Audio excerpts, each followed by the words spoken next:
वाचनाची आवड ज्यांना गाव शिवार साथ घाली त्यांना मराठी कथायन आमचं चॅनल सबस्क्राईब करा आणि हा व्हिडिओ शेवटपर्यंत पहा.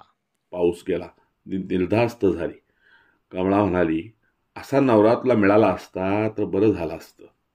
तशी सई चमकली, हसली, म्हणाली, आई तुझं काहीतरीच. अगं माझं नशीबच फुटकं, ते कोण सांगणार. एवढ्यात गावातून माणूस आला, म्हणाला, गावात फौजदार आलाय, तुम्हा दोघीसनी आत्ताच्या आत्ता बोलिवलंय, चला. कमळाला ते ऐकून आनंद झाला. नमस्कार मित्रहो, आपण ऐकतात साहित्यरत्न लोकशाहीर अण्णाभाऊ साठे यांची गाजलेली कादंबरी केवड्याचं कणीस. आज आपण वाचतो आहोत भाग 6. तारापूर गाव हादरला होता. पेठेत पोलीस छाती काढून उभे होते. चावडीपुढे बंदुकवाला पोलीस बिथरल्यासारखा दिसत होता. एका शुभ्र गादीवर जाधव फौजदार बसले होते आणि हाडकुळा पोलीस पाटील बाजूला बसून आता काय होणार याचा विचार करीत होता. सापळ्यात सापडलेल्या उंदराप्रमाणे त्याचं काळीज फुरफुरत होतं. मोठमोठे बोलके वाचा बसल्यासारखे बसले होते. गावावर भयंकर दहशत बसली होती. गल्ल्या बोळं भकास वाटत होती. गाव कामदार लोकांना बोलावणं करीत होते. काही लोक पाय ओढीत चावडीकडे जात होते. कित्येक बाव चढून उगीच खिशेत साचवीत होते. आणि आता कुणाकुणाला बेड्या ठोकल्या जाणार याचा विचार करून कित्येकांचा आत्मा बेजार झाला होता. सर्वांच्या शेवटी नामा काळी चावडीवर आला. त्यानं हळूच आपला हात छातीला लावला. तोंडातल्या तोंडात रामराम शब्द उच्चारून किशा नांगरे शेजारी बैठक मारली. तो हळूच म्हणाला, नांगर. कमळीनं भलताच कोलदाडा घातला. नांगरा भेकड हास्य करून फुसफुसला, आता काहीच बोलू नका, हा तर मामला निराळा आहे. मग पोलिसांनी गोंड्याला पुढं घालून आणला. फौजदारानं त्याच्याकडे जळजळीत नजरेनं पाहिलं. त्याचा तो भयंकर चेहरा, ती दाढी पाहून नाक उडवलं आणि पाटलाकडे नजर टाकली तसा पाटील म्हणाला, ह्यो गुंड्या, ह्या मोहर बसलेल्या नामा काळ्याचा पोरगा, त्याला बेड्या घाला. फौजदारानं हुकूम केला. एका पोलिसानं खडाखडा बेड्या ठोकल्या आणि समोर बसलेला नामा गांगरला. त्याचा चेहरा एकदम पडला. आता काय करायचं असा भाव नांगऱ्याच्या चेहऱ्यावर दिसू लागला. बडबड्या तुका, पांडू, चौगुला हे कावरे बावरे झाले आणि धोंडीमुळे एक खाकरला. सर्वांनी त्याच्याकडे पाहिलं आणि पुन्हा ते जमीन टोकरू लागले. सईनी कमळा एका कोपऱ्यात बसून पुढे घडणारा प्रकार पाहत होत्या. गुंड्याला बेड्या घालताच कमळाला आनंद झाला. फौजदार शांतपणे बोलू लागला, पाटील, हा गुंड्या कमळाच्या घरात शिरला हे खरं? होय साहेब. लोकांनी त्याला घरातच पकडला की नाही? होय रावसाहेब. एक रात्र त्याला चावडीत डांबला? होय सरकार. कमळाची मुलगी सई ही देखणी आहे, हा कमळाचा गुन्हा होऊ शकतो का? नाही रावसाहेब. तुम्ही पंचनामा केला का? नाही सरकार. का केला नाहीत? चूक झाली माझी. ठीक, तुम्ही अशी पाटीलकी करता तर? नाही रावसाहेब. मग कशी करता सांगा पाहू. रावसाहेब, मला गावाच्या कलानं जाणं भाग पडतं, हे वंगाळ आहे. तुम्ही सरकारी इनाम खाता, गावाच्या कलानं जाऊन गावातील गुन्हे दडपता. आतापर्यंत असे किती गुन्हे तुम्ही दडपले? नाही रावसाहेब, एवढा एकच. पाटील रडकुंडी आला होता आणि फौजदार त्याला मांजरानं उंदीर चेलमडावा तसा चेलमडीत होता. लोक ऐकत होते. आता पाटील गेला कामातून अशी सर्वांची खात्री झाली होती. महार, कुंभार, चांबार आणि मुळीकाळी यांना चेव आला होता. वातावरण गंभीर तंग झालं होतं. ते सारखं तापत होतं. तुम्हाला बेड्या घालणं जरूर होतं. फौजदार म्हणाला, पण तुम्ही पाटील म्हणून मी तसं करीत नाही. मात्र तुम्ही गुन्हेगार आहात हे लक्षात घ्या. बरं साहेब. पाटलाची बोबडी वळली. त्यानं ओठावरून जीभ फिरवत सर्वांकडे पाहिलं. नामा काळे कोण रे? फौजदार गरजले. मी आहे सरकार. नामानं पडक्या सुरात उत्तर दिलं आणि फौजदार कराडला, हरामखोर, उठून उभा राहा. तसा नामा उठला. त्याच्या पायात कंप भरला. त्याची नजर फौजदारावर स्थिर झाली. कंबर खचली. चावडीपुढे जमलेला गाव दचकला. कित्येकांनी पळायचा विचार केला, पण आता पळणं त्यांना कठीण होतं. फौजदाराचा एकाएकी चढलेला आवाज ऐकून तर काहींना वाटलं की आता नामा जगत नाही. काय रे, तू काम काय करतोस? फौजदारानं विचारलं. नामा चाचरत म्हणाला, शेतकी, आणि आता मी म्हातारा आणि तुझा बोका. फौजदारानं गुंड्याकडे बोट रोखलं. नामा म्हणाला, पहिलवानकी शेतकी आणि गरीब पोरींना चाचपीत जाणं हे तिसरं काम. ते रे करतो की नाही? फौजदारानं विचारलं. होय सरकार, नामानं मान हरपलं.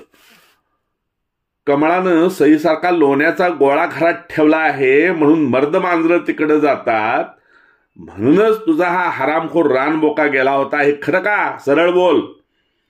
फौजदाराचा आवाज घुमला. होय सरकार. मध्येच पाटील म्हणाला, रावसाहेब, मी पंचनामा करणार होतो, पण या नामानंच मला तंबी दिली. काय रे, पाटलाला दम देणार तू कोण? कोण नाही सरकार. याला बेड्या घाला आणि नांदलापूरला घेऊन चला. तुरुंगाच्या फरशीवर याला चांगली झोप येईल आणि अक्कल येईल. फौजदार म्हणाला आणि पोलिसांनी आपलं काम केलं. म्हातारपणी हाती बेडी पाहून नामा काळ्याला रडू कोसळलं. तो सर्वांच्या तोंडाकडे पाहू लागला. तेव्हा धोंडीमुळी दबक्या आवाजात म्हणाला, जावा आता पंढरीला हरी हरी करीत. ते ऐकून कुंभार हसला आणि फौजदार म्हणाले, ह्या कोंडीबा चौला कोण आहे? मी आहे सरकार. तो चटकन उठला. नाहीतर नामासारखी आपल्यावरही फौजदाराची ती भयंकर दगडफेक होईल याची त्याला कल्पना होती. फौजदारानं त्याला खालीवर निहाळून घेतला आणि विचारलं, काय रे, तू चौगला ना? होय सरकार. या गावात 4 नाशे आहेत, त्यापैकी तू एक ना? नाही सरकार. हा गुंड्या कमळाच्या घरात शिरला आहे, खरं की नाही? खरं आहे सरकार. तेव्हा तू रे काय करत होतास? काय नाही सरकार. सरळ बोल हरामखोरा, काय नाही कसं, तू कुठं होतास? हातच माणसात चौगुल्याचं काळीच ताडकन उडालं. आपली 100 वर्ष भरली असं वाटून तो घाबरला. त्याची पांढरी दाढी थरथरू लागली. गुंड्यानं तो गुन्हा केला की नाही? फौजदारानं शब्दांचा फास टाकला आणि चौगुला हळूच कणत म्हणाला, तर केला की सरकार. मग त्याला सोडावा असं तू का म्हणालास? त्याचं कारण काय? चुकलं माझं. चौगुल्याची कंबर हळूहळू वाकू लागली. चुकलं म्हणजे काय रे चोरा? फौजदारानं विचारलं. चौगुला म्हणाला, चुकलं म्हणजे घसारलं. बाजूचा पोलीस तोंड फिरवून हसला आणि दोंडीबामुळे हिंमत करून म्हणाला, रावसाहेब, आज सारी चुकत्यात घसारत्यात, तेव्हा त्यासनी घसरू देऊ नका. फौजदारानं मुळकाकडे नेर टाकली आणि हा चौगुला 1 नंबरचा डाकू आहे असा त्यांचा समज झाला. चौगुल्या, कमळाचं काय चुकलं रे? काय पण नाही सरकार. सरळ बोल, खरं बोल, नाहीतर चामडी सोलून काढली जाईल. त्या दिवशी तू काय म्हणाला होतास? काय नाही. कमळानं केवड्याचं कणीस घरात ठेवलं आहे म्हणून तिच्या घरात नाग शिरतात असं तू म्हणत होतास की नाही? होय सरकार, पण ते बी घसारलं. बाजूला बस. चौगुल्यानं मटकन बैठक मारली. त्याचा जीव सुळावरनं उतरला आणि तुक्या बडबड्याची पाळी आली. आता आपण सरणावर चढणार असा चेहरा करून तो वाट पाहत होता. चल तुक्या, उठ. मी आहे. तुक्या उठला. गुंड्या कमळाच्या घरात शिरलाय, खरं का? तर खरंच की. मग त्याला सोडावा, खटला इथं मिटवावा, नाहीतर गावात पोरगी राहणार नाही, गाव रडत बसेल. याचा अर्थ काय? सरकार. तुक्यानं हात जोडले. डोळ्यात पाणी आणून तो म्हणाला, हे मी त्या दिवशी बोलून चूक केली. का चूक केलीस? त्या दिवशी सटकून गांजा ओढला होता, पार तरकटलो होतो. मला काय सुचत नव्हतं. नीट तोंडाला येईल ते बोलत होतो. गांजा वंगाळ असतो ते तुम्हाला कसं सांगू? तुक्या बडबडू लागला. म्हणाला, जर मी तेव्हा गांजा ओढला नसता तर मी घराबाहेर पडलोच नसतो. पण काय करू, अक्काबाईचा फेरा आला, मला नामानं गळ घालून गांजा ओढायला लावला आणि घात केला. चुप. फौजदार खेकसला. त्यामुळे तुक्याची लांबड संपली. तो भानावर आला. म्हणाला, सरकार, गुंड्याचा गुन्हा आहे. नंतर फौजदारानं निघण्याची तयारी केली. तेव्हा तारापूरचे लोक भयभीत झाले. मुळी काळी नि मांगा महारांना आनंद झाला. फौजदार आरोपींना घेऊन गेला. खटला सुरू झाला होता. गुंड्यावर घरफोडीचा आरोप झाला होता. नामा, किशा नांगरा, तुक्या, पांडू यांच्यावर सरकारी कामात अडथळा केला म्हणून ते आरोपी झाले होते. त्यांना एकही वकील नव्हता आणि किशा नांगरा, तुक्या, पांडू आणि कोंडिबा चौगले यांच्या डोकीवर खापर फोडून पाटील मोकळा झाला होता. तारकांच्या पाठी तारका पडत होत्या. तारका पडत होत्या. दरवेळी कोर्टात गर्दी होत होती. देखणी सई कोर्टात येताच लोक तिचं कौतुक करीत होते. सुंदरता असावी त्राशी असं म्हणत होते. कमळा आणि सई दोघी दरवेळी तारखेला येताना कांदे, वांगी, भाजी, केवड्याची कणसं घेऊन नांदलापूरला येत होत्या. त्या सरळ सगुणाकडे उतरत होत्या आणि ती सगुणा त्यांचं स्वागत करत होती. जयसिंगाच्या सहवासात सईला हर्ष होत होता. शिवाय पण फौजदार जाधव यांचे पाहुणे आहोत याचा तिला अभिमान वाटत होता. खटला रेंगाळत होता. सर्व आरोपी जामिनावर सुटले होते आणि बचावाची शिकस्त करीत होते. 1 तारखेला कमळा आणि सई नांदलापूरला गेल्या होत्या. त्यांनी सगुणाकडेच मुक्काम केला होता. आता त्या दोघींना ते फौजदाराचं घर परकं वाटत नव्हतं. फौजदार बाहेर गेले होते. सई जेवून सोप्यात बसली होती. कमळा आत सगुणाशी बोलत बसली होती. तो जयसिंग आला. त्याला पाहून सईला आनंद झाला. ती उगीच लाजली. पदर सावरून बसली. जयसिंग सरळ येऊन तिच्यापुढे बसला आणि गंभीर चेहरा करून म्हणाला, सई, तुझं लग्न झालं? हो, झालंय की. तुला कुठं दिली होती? सासर कोण? टाळगाव. का? टाळगाव?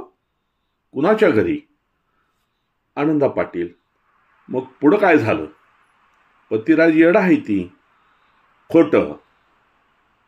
ते कसं? आनंदा पाटील मोठा माणूस आहे. जयसिंग गंभीर झाला आणि म्हणाला, असं कसं होऊ शकतं? आनंदरावाचा मुलगा वेडा असणं शक्यच नाही. आता कसं सांगू? ती गोंधळली. जयसिंग म्हणाला, बरं, हात बघू तुझा. हे बी येतं वाटतं. तिनं हात पुढं केला आणि तो हात धरून जयसिंग निरकून पाहत म्हणाला, लवकरच आनंद होणार आहे. तू आपल्या सासरी जाणार असा योग आहे. आणि हे पहा, या रेषेत सांगितलं आहे की तुला 5 मुलं होणार आहेत. 5? अगोबाई, सई उद्गारली. काय 5 पोरं आणि मोहरं? मग तुझं आणि नवऱ्याचं भांडण होणार आहे. जयसिंग म्हणाला, एवढ्यावरच हे भागत नाही तर मारामारीही होणार आहे. अगो आई ग, सई म्हणाली, सारं होऊ द्या पण मला 5 पोरं न, मला नवरा मारू दे. असं म्हणून ती मोठ्यानं हसली. पण लगेच गंभीर झाली. आपण सासरी जाणार आणि त्या बेड्याशी संसार करणार ही कल्पना तिला असह्य झाली. पण हे कसं शक्य आहे? आज 5-6 वर्ष ज्यांनी माझी विचारपुसी केली नाही ते मला परत यायला येतील तरी कसे? जयसिंग थट्टा करीत आहे. आपण जयसिंगाला सोडून सासरी जाणं, तिथं नांदणं, संसार करणं ही कल्पनाच तिला भयानक वाटू लागली. ती घाबरी झाली आणि मनात म्हणाली, मेली पिडाच आहे. तो खटला बराच गाजला आणि त्याचा निकाल लागला. गुंड्याला 3 महिने सक्त मजुरी किंवा 300 रुपये दंड झाला. नामा, किशा, चौगुले, तुका, पांडू हे 100 रुपये भरून मुक्त झाले. पण त्याचा कणाच मोडला. आता आपण सरळ वागायचं असा विचार करून ते घरी परतले. पण नामा काळे आतल्या गाठीचा होता. कमळावर सूड घेणार हा निर्धार करूनच तो घरी आला. परंतु आपण या सर्व लोकांना वाकवलं, त्यांच्या तोंडचं पाणी पळवलं, याचं कमळाला समाधान वाटत होतं. तेव्हा त्या खटल्याचा निकाल लागला तेव्हा गावातील माणसं चकित झाली. कित्येक म्हणाली, बाई असावी तर कमळासारखी. अरे तिनं गावाला नव्हतं तर गावातील वंगाळासनी वटणीवर आणलं. पण 300 रुपये दंड भरून आलेला गुंड्या मात्र भडकूनच गावात आला होता. आता मी स्वस्थ बसणार नाही, परत एकदा तुरुंगात जाणार, पण एकूण एक वैदी धारेवर धरणार असा त्यानं निर्धार केला होता. तो प्रत्येकाशी गुरकून बोलत होता. खटला संपला होता. सर्व आरोपी दंड भरून परत आले होते. परंतु गावात वातावरण तंग झालं. नामा काळा, किशा नांगरे, कोंडिबा चौगला हे स्वस्थ बसणार नाहीत. ते कमळा आणि सई यांना हैराण करणार आणि परत या गावावर सरकारी हत्यार धरलं जाणार या विचारानं कित्येक गावकरी बेचैन झाले होते. गुंड्या तर पिसाळला होता. माझ्या हातात बेड्या ठोकल्या, मला तुरुंग दाखवला, मी कमळा आणि सई असणी मसनवाटाच दाखवणार असं तो बोलत होता. पण कमळा आणि सई निर्भय होत्या. फौजदार जाधव आणि जयसिंग आपल्या पाठीवर आहेत, आपण नमायचं नाही असं त्यांना वाटत होतं. यंक्या रंग्या केऱ्या गुंड्या हे पुन्हा जादा विचार करीत होते. इरेला पडले होते. असं बी कानफाट्या नाव पडलंय, तसं बी आता पार मुळापासून जरी कान गेलं तरी हरकत नाही असं त्याचं मत झालं होतं. ते नवा डाव कसा करावा या विचारत होते. पण तुरुंगातून सुटताना जाधव फौजदारानं त्यांना सक्त ताकीद दिली होती. आता त्या मायलेकीचं नाव काढू नका, नाहीतर लांब पुसवीन. पण गावात आल्यापासून गुंड्या मानवाकडी करून हातात कुऱ्हाड घेऊन हिंडत होता. दिवस कासराभर आला होता. गाव गजबजला होता. घरची कामं आटोपून लोक रानात निघाले होते. आता शिवारात त्यांची आशा साकार झाली होती. पेठेत दुकानदार गंधाचे नाम ओढून आणि देवपूजा ओळखून गिरायकाची वाट पाहत होते. चावडी शेजारी चहाच्या हॉटेलात कपबशांचा खणखणाट झाला होता. हॉटेलचा मालक फोनोची किल्ली फिरवीत एकच थाळी पुन्हा पुन्हा लावीत बसला होता. मारिती पिचकाऱ्या भरभरून ही ओळ मेंदूचा ठाव घेत होती. तालबीजवळ पहिलवानांचं टोळकं बसलं होतं. चावडीत दुसऱ्या दिवशी भरणाऱ्या जत्रांची वर्गणी जमा केली जात होती. सई पेठेत आली. तिला पाहताच वातावरण पालटलं. काही माणसं बावरली, काही चोरून तिला निहाळू लागली आणि तिला पाहताच कित्येकांना जाधव फौजदारांची आठवण झाली. पण पहिलवान मंडळींना छेव आला. गुंड्या मनात चरफडला. तो नाक फेंदाळून तिच्याकडे पाहू लागला. सईने एका दुकानात साखर मीठ घेतलं. दुकानदार पैशाचा हिशेब करू लागला. मुद्दाम सुट्ट नाही म्हणून चिल्लर शोधू लागला आणि गुंड्या बोलू लागला, अरे तुरुंग म्हणजे माझी सासरवाडी हाय. सापळ्यात वाघालाच कोणत्यात गाढवाला नव्ह. गुंड्याचा दाहक आवाज सारखा चढत होता. त्यांना आपली तीक्ष्ण नजर सईवर रोखली होती. तोच पाठीमागून म्हातारा गणुशिंपी आपलं थकलेलं घोडं ओढीत आला. गुंड्याची ती बडबड ऐकून थांबला. म्हणाला, अरे आता तरी शुद्धीनं वाघ. माणसानं मुंगी होऊन साखर खावी, हत्ती होऊन लाकडं फोडू नये. कारण हत्ती व्हायला अंगात बळ असावं लागतं. गुंड्यामध्येच म्हणाला, आणि माझ्या अंगात हत्तीचं बळ हाय. कसलं बळ आहे असं शिंपी म्हणताच गुंड्या पुढे झाला. त्यानं गणूच्या घोड्याला कवळा घातला आणि कचकचून घोडं उचललं. तसा म्हातारा घाबरला. अरे माझं घोडं मरल सोड असं ओरडला आणि गुंड्या हसला. सईला पाहून तो बावचळला होता. परंतु सईनं त्याच्याकडे पाहिलं नाही. ती मान उंचावून निघाली. तसा गुंड्या मनात पेटला आणि त्याच वेळी हॉटेलात फोनो किंचाळू लागला, अत्तराचा फाया तुम्ही मला आणाराया. अत्तराचा फाया तुम्ही मला आणाराया. धन्यवाद.